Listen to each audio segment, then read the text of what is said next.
황희는 청백리가 아닙니다. 자, 이 이야기를 전에 한 적이 있는데요. 청백리가 아닌데 역사적으로 볼 때는 청백리보다 더 중요한 역할을 합니다. 오늘은 황희의 새로운 모습을 말씀드리겠습니다.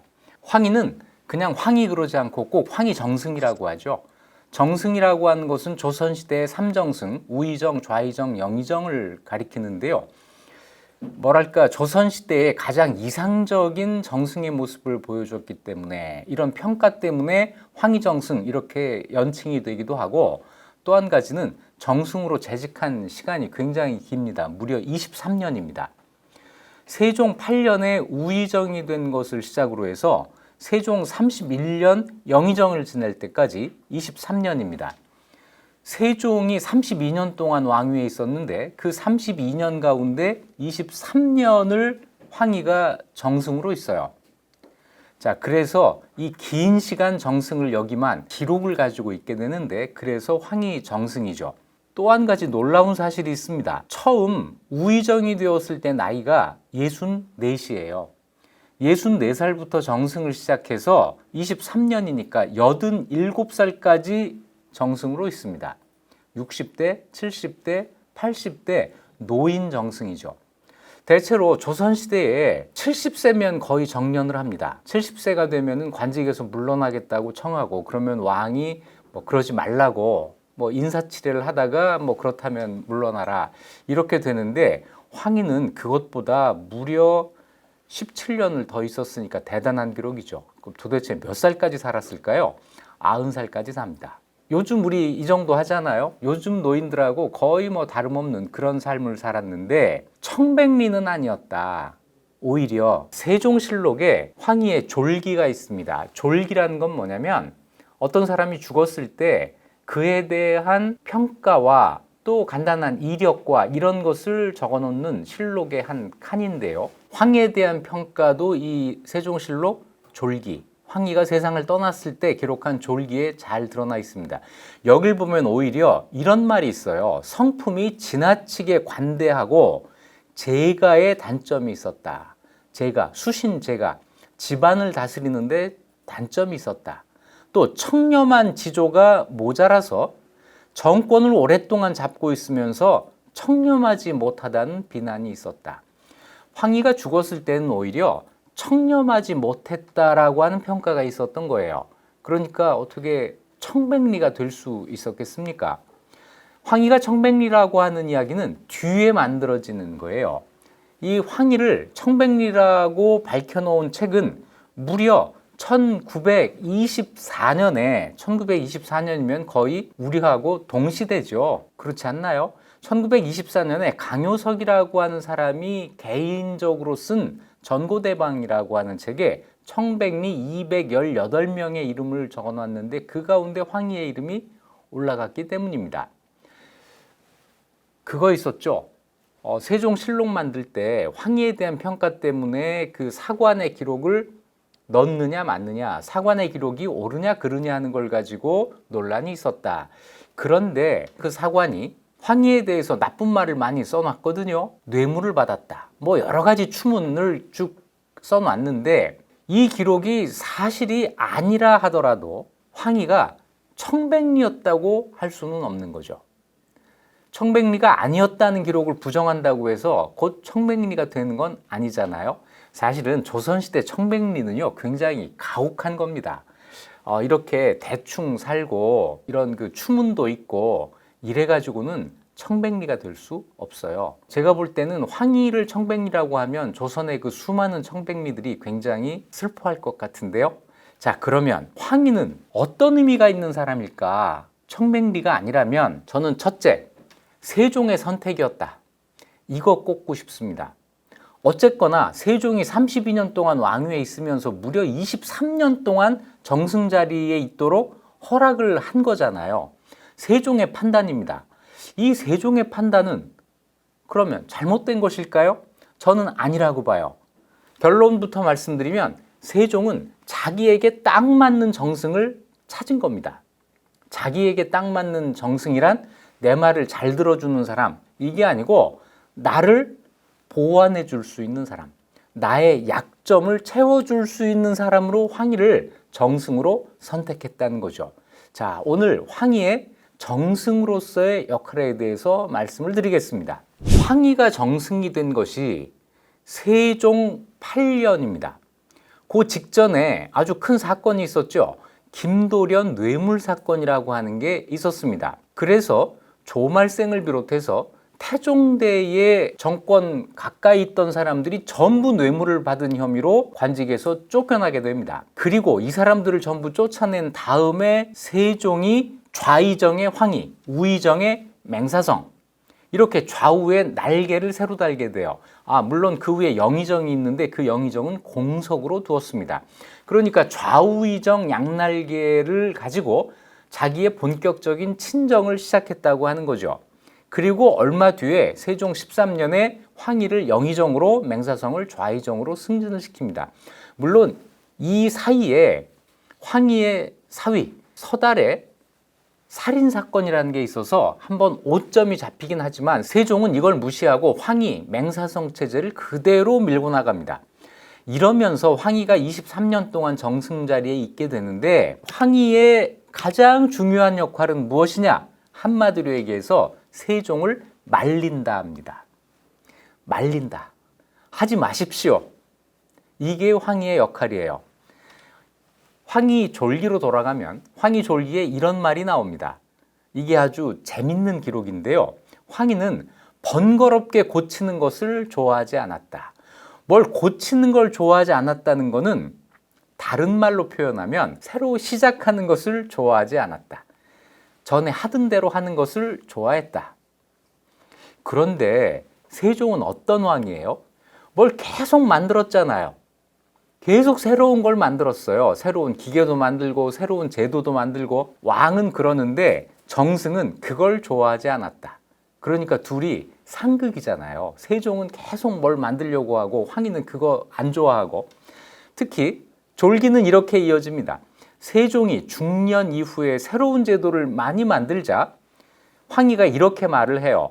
조상의 옛 제도를 경솔하게 고쳐서는 안 됩니다. 제도를 그렇게 고치면 안 됩니다. 새로운 제도 만드는 거 좋은 거 아닙니다. 라고 해서 홀로 반박하는 의논을 올렸는데 다른 사람들은 전부 왕이 하자고 하니까 좋습니다. 그러는데 황희 혼자 정승이 안 됩니다. 혼자 그랬다는 거예요. 세종이 이 말을 다 따르지는 않았지만 중지시켜 막은 것도 많았다. 그러니까 세종도 자기 고집이 있었다는 거예요. 황희가 안 된다고 해가지고 그래 그러면 하지 말아야지. 이건 아니었지만 그래도 황희가 말리는 바람에 그만둔 것도 많았다. 어떻게 보면 황희가 아니었으면 세종은 더 많은 걸 했을 거예요. 그런데 황희가 말려서 지금 우리가 알고 있는 이 일을 가장 많이 한 세종, 이 정도가 된 겁니다. 황희가 안 말렸으면 그럼 도대체 얼마나 더 많은 일을 했을까요? 자, 그런데 둘이 상극인데 황희의 이 역할이 어떤 의미를 갖는가 하는 걸 알려면 세종의 통치 스타일에 대한 이해가 좀 필요합니다. 세종이 어떤 사람인가, 이 일을 어떻게 했나. 저는 세종의 통치 스타일을 두 가지로 정리할 수 있다고 보는데요. 한 가지는 일을 많이, 열심히, 직접 한다. 세종은 자기가 직접 일을 다 했어요. 누굴 시키고 감독하고 이게 아니라 자기가 계속 챙기고 어떤 경우에는 자기가 직접 하기도 합니다. 그리고 굉장히 많은 일을 해요. 많이 열심히 직접. 이거 하나가 있고 또 한 가지는 여러 가지 일을 동시에 합니다. 한 가지 일이 끝난 다음에 그 다음 일로 넘어가는 게 아니고 여러 가지 일을 동시에 끊임없이 추진을 하는 거예요. 많이 열심히 직접. 동시에 여러 가지를 오래. 세종의 일하는 스타일입니다.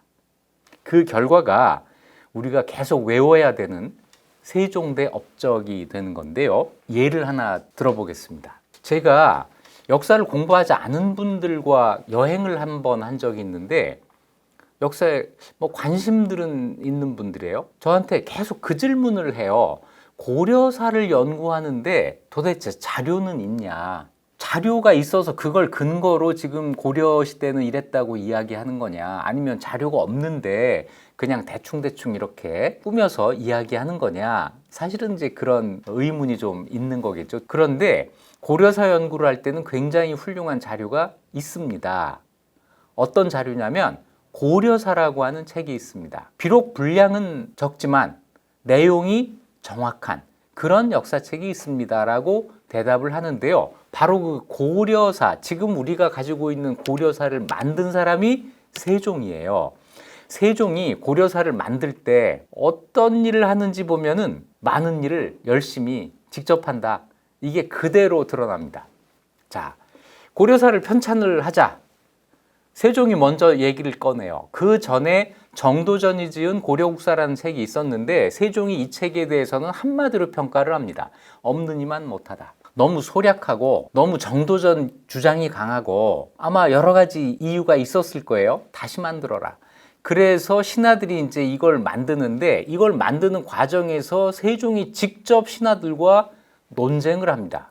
이 논쟁은 학문적인 논쟁이고 지금의 역사학자들도 끼어들 만한 그런 논쟁이에요. 뭐냐면 역사를 기록할 때 옛날에 있었던 일을 그대로 쓰느냐 아니면 그것을 우리 입맛에 맞게 바꿔 쓰느냐 하는 이런 문제입니다. 뭐 지금 우리야 당연히 있던 그대로 써야지 이렇게 생각하고 또 그렇게 실천을 하겠지만 옛날 사람들은 그렇지가 않았던 거예요.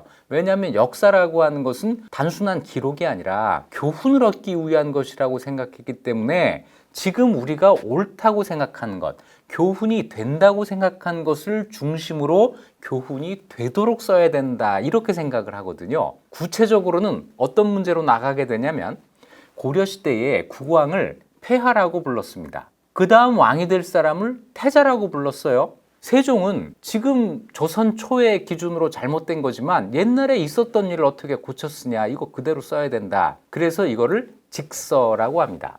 곧을 찍자, 쓸 서자, 곧게 있는 대로 쓰자. 직서. 신하들의 생각은 달랐습니다. 이건 잘못된 것입니다. 그러니 폐하라고 불렀던 것은 전하라고 고쳐야 되고 태자라고 쓴 것은 세자라고 고쳐야 됩니다. 이렇게 쓰자고 하는 거예요. 그러니까 쓰는 사람들의 생각을 반영한 역사책을 만들자는 거죠. 이걸 개서라고 합니다. 직서론과 개서론이 부딪히는데 다수의 신하들은 개서를 주장했지만 거의 세종 혼자서 직서를 주장해요. 이게 요즘 말로 바꾸면 어떻게 되는 거냐면요. 카가 이야기할 때 역사란 과거와 현재의 끊임없는 대화이다 이렇게 이야기하잖아요. 세종은 과거를 중시하는 입장인 거예요. 옛날에 이랬다. 개서를 주장하는 사람들은 현재를 중시하는 입장입니다. 지금 볼 때는 안 그렇다. 이 논쟁을 하는데 세종이 직접 이 논전에 뛰어들어요. 자기가 직접 신하들하고 토론을 합니다. 이래서 결국 이겨요. 그래서 고려사가 개서가 아니라 직서로 쓰여지는 책이 되는데 그것 때문에 사료적 가치가 굉장히 높아지죠. 한번 생각해 보세요. 고려사가 조선 초 사람들이 한번 고친 기록이 됐다면 그걸 이용하는 저 같은 사람은 이게 그때 바뀐 거야 안 바뀐 거야 일일이 의심하면서 고려사를 읽어야 되잖아요. 그래서 저는 세종한테 굉장히 고맙습니다 라고 하고 싶어요. 저희들의 일을 정말 반은 줄여주셨거든요. 또 있어요. 원고를 직접 검토합니다. 고려사를 편찬하는 과정에서 자치통감이라고 하는 주자의 역사책이죠. 이것을 주석을 다는 작업을 하게 되는데 이 작업은 집현전에서 합니다. 집현전 학사들이 날마다 편찬한 원고를 저녁마다 권례에 드리니 저녁에 자기들은 이제 퇴근하면서 그 원고를 권례 왕한테 드리고 가는 거예요. 그러면 저녁부터 왕이 세종이 친히 잘못된 것을 교정하기를 혹은 밤중에 이르도록 하였다. 밤늦게까지 그 원고 교정을 했다는 겁니다. 그랬더니 집현전 학사들이 힘들었겠죠. 이거 말 좀 해주세요. 그래서 집현전 책임자였던 윤회가 왕에게 이렇게 이야기를 해요. 그만 좀 하시지요. 이 말을 어떻게 하냐면 밤에 가는 글씨를 보면 눈병이 나실까 걱정이 됩니다. 뭐 세종의 건강 걱정을 해주는 척하면서 자기들 좀 쉬려고 한 거죠. 우리 천천히 일하게 해주세요. 그랬더니 임금이 말하기를 경의 말이 옳다. 내 조금 쉬겠다. 이랬다는 거예요. 자, 뭐 이래서 얼마나 쉬웠는지 모르겠지만 적어도 이 말이 있기 전까지는 세종이 밤늦게까지 원고를 직접 검토했다는 얘기잖아요. 세종의 일하는 스타일, 자기가 직접 한다. 그래서 훈민정음을 누가 창제했느냐 하는 걸 가지고 뭐 여러 사람이 도왔다 아니다, 세종이 아니라 다른 사람이 하는 거다, 이런 말들이 많지만 아닙니다. 세종의 일하는 스타일을 보면 실록에 나오는 대로 임금이 언문 28자를 친제, 직접 지었다라고 하는 이 말이 사실 그대로일 거예요. 훈민정음은 세종이 직접 만든 문자이다. 이렇게 이야기해도 절대로 아니라고 이걸 비판할, 부정할 만한 근거를 찾기가 어려울 겁니다. 물론 혼자냐? 이건 별다른 문제지만 주도적으로 한 것은 세종이었다라는 것이죠. 세종의 통치 스타일 가운데 또 한 가지 중요한 것, 동시에 여러 가지를 하는데 모두 오래 준비한다 하는 거죠. 자, 이건 뭘 보고 알 수 있느냐면 우리가 세종의 업적이라고 하는 것들 있잖아요. 치국이 만들고 칠정산 만들고 훈민정음 창제하고 공법 시행하고 정간보라고 하는 악보 만들고, 이게 전부 세종 20년 이후에 폭발적으로 이 성과가 나타난 겁니다. 그러면 세종이 20년 동안 놀다가 갑자기 20년 이후부터 뭔가를 해보자 그랬을까요? 아닙니다. 이 한 가지 한 가지가 전부 오랜 준비 기간을 거쳐서 서서히 정말 익어간 겁니다. 그런 업적들이에요. 그러니까 왕이 되자마자 일을 시작해서 20년 동안 준비한 뒤에 성과가 막 봄날 꽃 터지듯이 막 터진 거죠. 오래 한다. 동시에 여러 가지 일을 한다. 자, 이런 스타일을 가지고 있는 왕인데, 이런 왕은 그러면 어떤 인간형일까요? 어떤 인간형이 일을 이렇게 할까요? 제가 볼 때는요, 직진형. 좌우를 돌아보지 않는다. 목표를 정하면 그 목표를 향해서 일직선으로 가는 이런 인간형이 아니었을까? 그리고 목표가 정해져서 그리로 간다면 빨리 가려고 했겠죠. 직진, 과속, 이런 문제가 있지 않았을까요? 옆을 돌아보지 않는다. 세종의 이런 모습을 걱정스럽게 볼 수도 있죠. 바로 그때 황희가 등장하는 겁니다. 황희의 역할은 안 됩니다. 브레이크를 거는 거예요. 그렇게 가면 안 됩니다. 계속 세종에게 브레이크를 걸면서 천천히 양옆을 살피도록 한다는 건데, 그건 무슨 얘기냐면 새로운 것을 만들게 되면 낡은 것을 버리게 되잖아요. 그런데 이 낡은 것에는 우리가 모르는 장점이 있어요. 옛날 것이 문제가 있다고 해서 버리지만, 버리고 새 것을 만들었을 때는 옛날 것이 가지고 있는 장점도 같이 버리게 되는 거죠. 이건 정말 예상할 수 없는 문제인데 이걸 한번 돌아보게 한다는 겁니다. 이게 황희의 역할인 거죠. 그래서 졸기에 그런 얘기가 있었던 거예요. 홀로 반박하는 주장을 했는데 세종이 다 따르지는 않았으나 중지시켜 막은 것도 많았다. 중지시켜 막은 것, 여기에 이제 브레이크가 있는 건데, 제가 볼 때는 세종이 생각했던 것을 황희가 말려서 못한 거는 거의 없는 것 같아요. 브레이크의 역할은 정지가 아니라 속도를 늦추는, 아마 그 정도에 머물렀을 겁니다. 그러다 보니까 모든 업적이 20년 이후에 나오게 된 거죠. 자, 황희의 아니되옵니다. 뭐 간단한 사례 하나 있는데요. 세종이 태종실록을 보려고 한 적이 있어요. 앞에 왕의 실록을 내가 좀 읽어보겠다. 이게 세종 20년의 일인데 이미 내가 태조실록은 봤다. 앞에 태종도 그 앞에 태조실록을 보려고 신하들하고 한번 실갱이를 한번 한 적이 있어요. 근데 그때도 신하들이 반대해서 태종이 태조실록을 못 봤습니다. 그런데 세종도 태종실록을 보려고 한 거예요. 그랬더니 신하들이 반대해요. 세종이 이렇게 이야기합니다. 내가 태조실록은 봤다. 그러니 이제 태종실록도 보고자 한다. 그랬을 때 앞장서서 안 됩니다 라고 한 사람이 황희예요. 임금이 실록을 보면 내용을 고치라고 명령할 수도 있지 않습니까? 그러면 사관들이 아주 난처해집니다. 사관들이 피해를 입을 수도 있습니다. 이게 전례가 되면 사관들이 공정하게 기록하지 않게 될 것이니 1000년 후에 긴 역사가 흐른 뒤에 사람들이 무엇을 믿겠습니까? 그 1000년 후가 바로 이제 우리들 세대인 거예요. 왕이 앞에 실록을 봤다. 그래서 그 실록을 고쳤다. 또는 왕이 그 앞에 실록을 보는 것이 가능해져서 사관들이 실록을 공정하게 쓰지 않게 된다면, 만일 그렇게 됐다면 조선시대 연구하는 우리가 그걸 믿을 수가 있겠어요? 저희 걱정을 황희가 해준 겁니다. 또 하물며 태종실록을 쓴 사람들이 지금 남아있는데 그럼 그 사람들이 불편하지 않겠습니까? 보면 안 됩니다. 그래서 세종이 마침내 태종실록을 보지 않았다. 자기 고집을 꺾었다는 거죠. 이렇게 일부 황희가 안 됩니다 했을 때 세종이 자기 고집을 꺾는 이런 일은 참 많아요. 브레이크가 제대로 작동을 한 거죠. 자, 황희의 이런 역할을 보여주는 좋은 사례가 공법 제정 과정에서 보입니다. 공법이라고 하는 것은 백성들로부터 세금을 거두는 제도예요. 백성들에게 세금은 굉장히 중요한 문제죠.